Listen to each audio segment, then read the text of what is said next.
Karibuni sana wapendwa, siku yetu ya Ijumaa, siku ya ibada. Tunapoendelea kutafuta uso wa Bwana. Ninaamini kwamba tumekuwa katika maombi siku ya leo na kuna yale mambo ambayo tumeweka mbele kwa imani tukaweze kujua kwamba hakika Mungu ametenda. Today we will still continue on the same as we study the word. I pray that God will give us a revelation of His word through what we are going to study. We will study briefly the life of Esther, and our topic will be the power of fasting. Before we continue, let us pray together. Mighty everlasting God, we thank you and we honor your name for this opportunity you have given us to study your word together. I pray for everyone who is joining and even those who will join later, God, that you will unite us in spirit, God, to listen and hear from you. Use me for this moment of time, Father, that I may deliver your word to your children. For I pray, trusting in Jesus' name. Amen. Now welcome back and open our Bibles. Esther chapter 4, we are reading verse 15 to 17. And I will read. Then Esther sent this reply to Mordecai. Go gather together all the Jews who are in Susa and fast for me.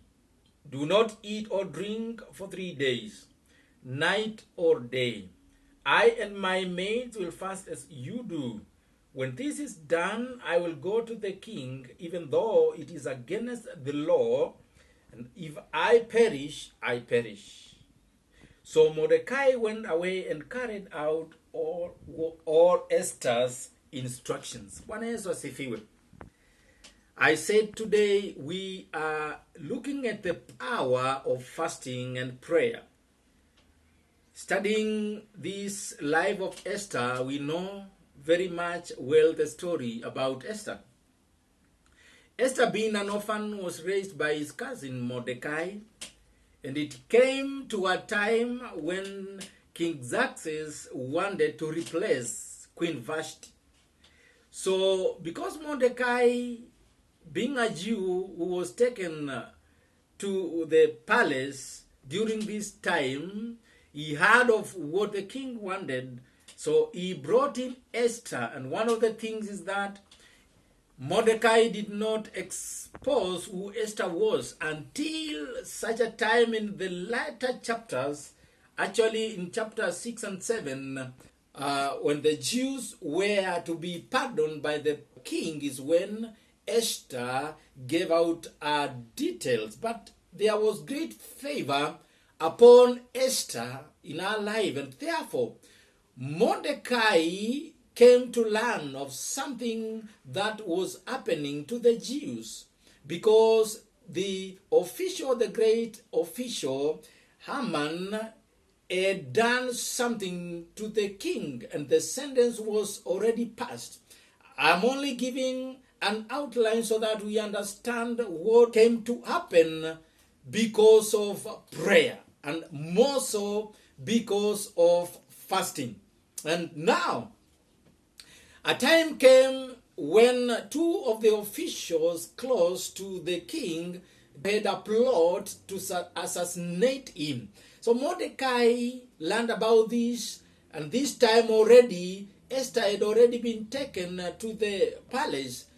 Mordecai passed the same message to the king, and these two officials were killed because of their wicked plan. This we read in chapter 2.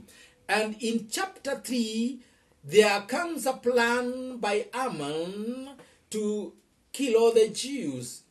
Actually, Haman's idea was to destroy Mordecai because he had leaked the information of assassination to the king, and the two officials were killed. But he took the advantage and wanted to wipe out all the Jews. And now, this was the greatest concern of Mordecai. And now, in chapter 4, Mordecai is mourning for the Jews who are to be killed because the king had already passed a decree for them to be killed. Actually, when you read the story well, Haman was truly now celebrating, believing that the decree will come to pass. And he had also dug some gallows to assassinate or to hang Mordecai in that. But my key thing, what I need to concentrate is about the life of Mordecai and Esther. Now, in chapter 4, Mordecai learns what he did in chapter 4, verse 1. He said this: he put on sackcloth and ashes and went out into the city, wailing loudly and bitterly. This is a situation in life that made Mordecai to mourn bitterly on sackcloth and ashes.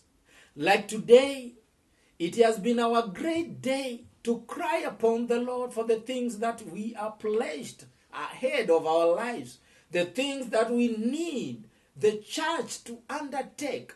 Some of these things can never happen unless we commit ourselves into prayer. It may not be exactly the kind of prayer that Mordecai had, but my point is the attitude which we have towards the thing of God. And the prayers that are made by faith will come to work. When you read James chapter 5, it talks of the same. The prayer done by faith availeth much. So Mordecai gets concerned, and Esther learns about what is happening in his life. And so he sends some people to learn what was happening to Mordecai. Therefore, a report is given, and Esther comes to learn about what was to happen. Remember, during this time, there was no opportunity of Esther to go direct to the king. But I like what is happening in verses 15, where we have read. Esther sent a reply to Mordecai.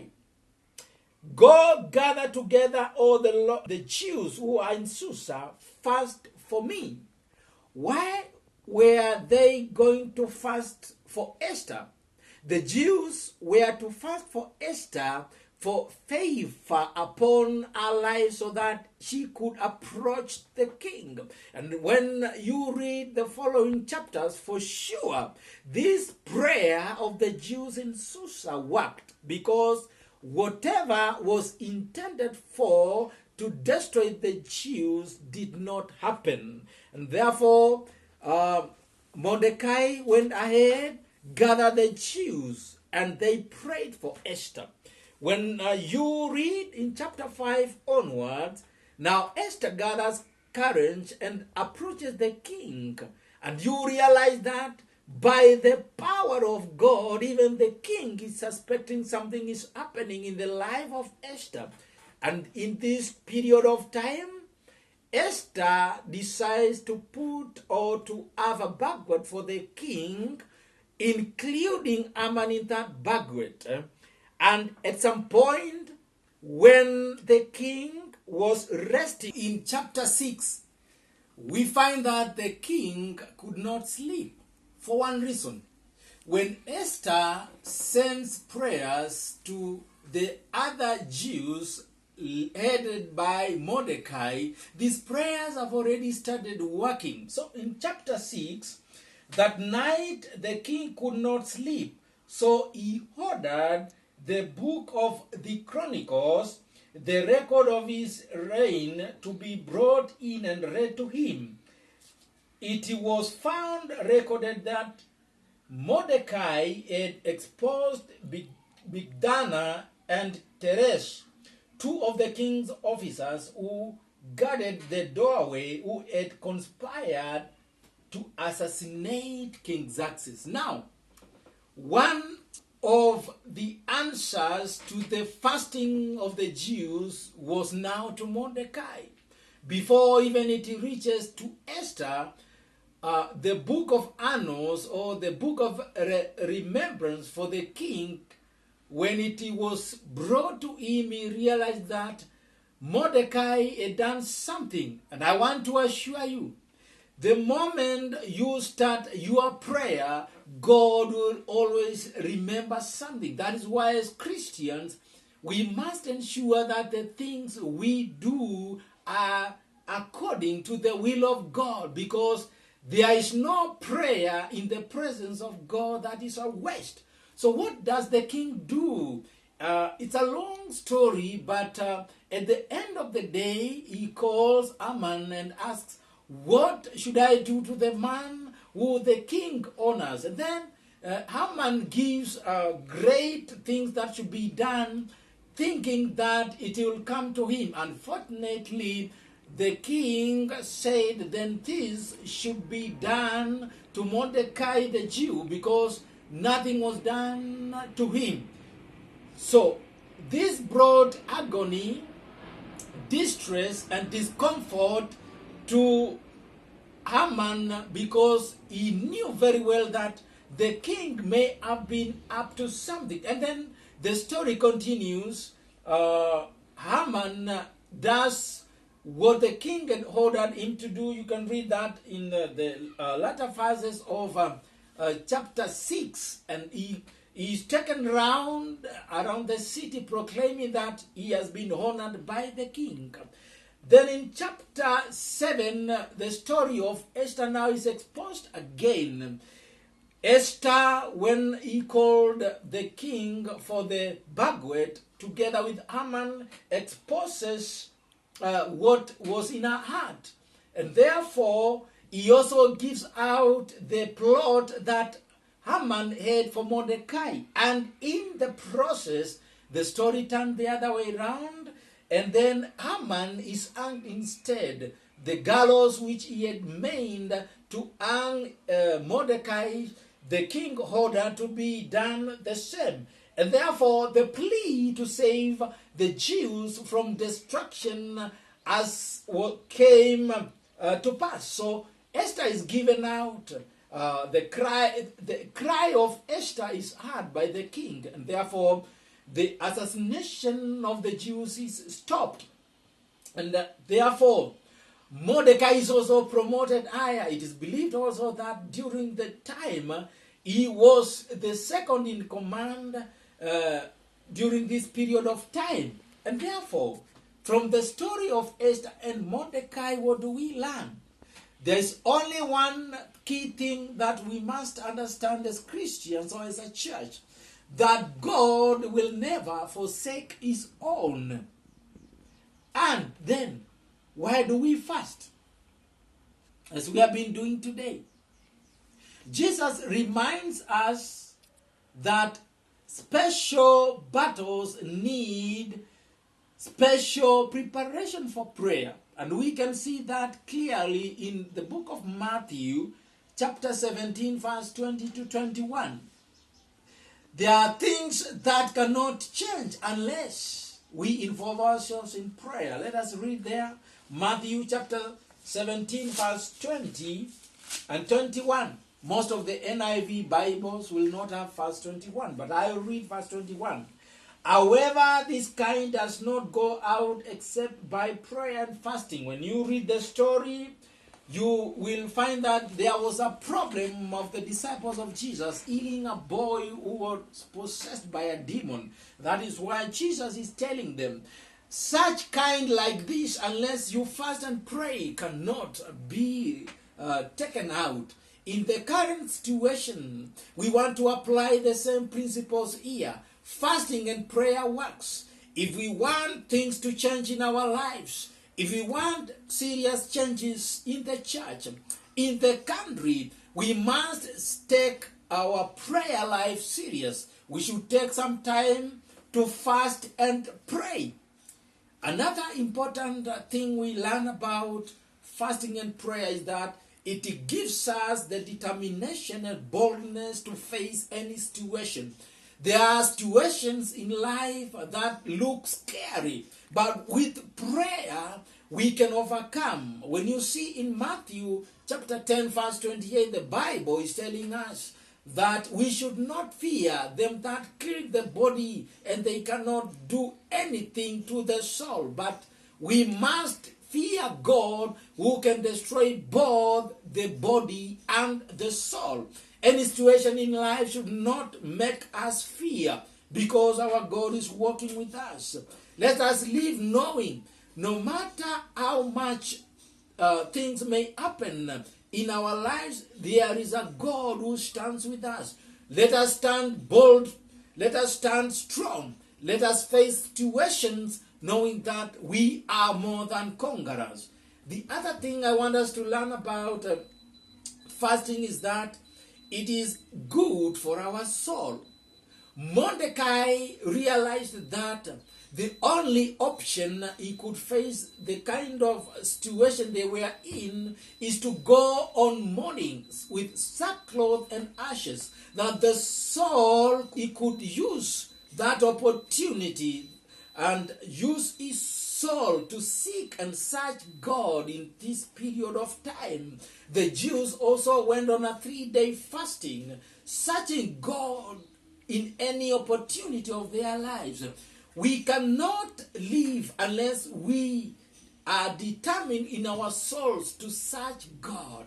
It is possible, brothers and sisters, the church of God today, without prayer, we cannot amount to anything. There are many benefits of prayer, benefits of fasting, but I want us to agree with one thing. The opportunity God has given us to fast and pray will enable us to grow in our spiritual lives. We all have been gifted differently, but I tell you, unless we involve ourselves in prayer, even our giftings may not work well in the ministry. Remember this, God desires us to live fully according to the life and purpose He has destined for us. Some of these things we only achieve through prayer. We can only understand the voice and the will of God when we are involved in prayer. God will speak to us in that moment of quietness, in that period of time when we are seeking for Him. God will respond and answer to us when we seek Him in prayer. I want to believe today, even what we have been praying for, that God will hear and answer our prayers. It is our desire every day to see progress in our lives. May God use us in this life as we seek Him, and never miss any opportunity.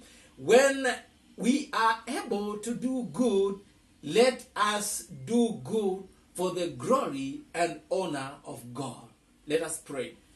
Mighty everlasting King, we bless your name, God Almighty, for the time we have been seeking you. We know that it is not in vain, Jehovah God. We have seen a very great example from Mordecai and Esther. And you granted them, God, whatever they desired. You spared the Jews from being assassinated. It is my prayer today, even as we commit ourselves, God Almighty, that you will spare us. The things we are going through, mighty everlasting King, as a country, as families, as the church, God needs you. It's a period when everyone is worried and scared of the deadly disease corona. But in your presence, God, we know that you are able to rescue us. We want to pray for the church and the things we have committed before you, God, that you will intervene. I bless you, God, and everyone who has listened and who will listen to this word, mighty everlasting King, that we will know from this day, Father, that you care much for us, and nothing can go against the plans that you have bestowed in our lives. God, we glorify you, for we pray this in Jesus' name. Amen.